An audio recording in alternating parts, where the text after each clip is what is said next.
AutoGen is creating some buzz as a framework for building AI agents, but does it really deliver on its promise? Today we're diving into what AutoGen offers and whether it's worth your time and effort as a developer. AutoGen positions itself as a developer-friendly framework that allows you to create AI agents with ease. Right off the bat, the concept is intriguing, building intelligent agents without having to dive deep into the complexities of AI can sound like a dream. The framework claims to streamline the process by providing a set of tools and best practices that you can leverage. However, while the initial setup seems straightforward, I found myself wondering about the depth of customization available.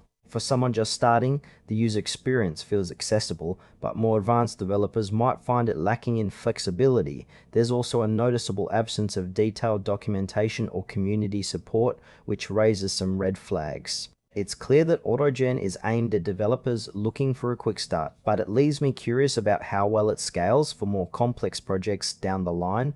Let's break down some strengths and weaknesses. On the positive side, AutoGen is definitely easy to use for newcomers, which can be a huge draw. The potential to create functional AI agents quickly is appealing and could save developers a lot of time.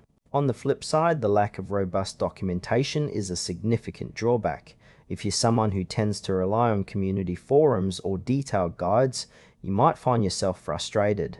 Additionally, there's limited information on its long-term support and updates, which is a concern for those who want reliability in their tools.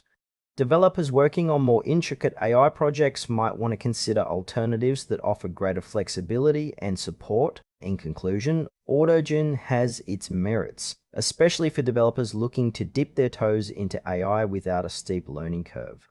However, if you're serious about building complex systems, you might want to explore other frameworks. Overall, it's worth trying if you're a beginner, but keep your expectations in check regarding its limitations.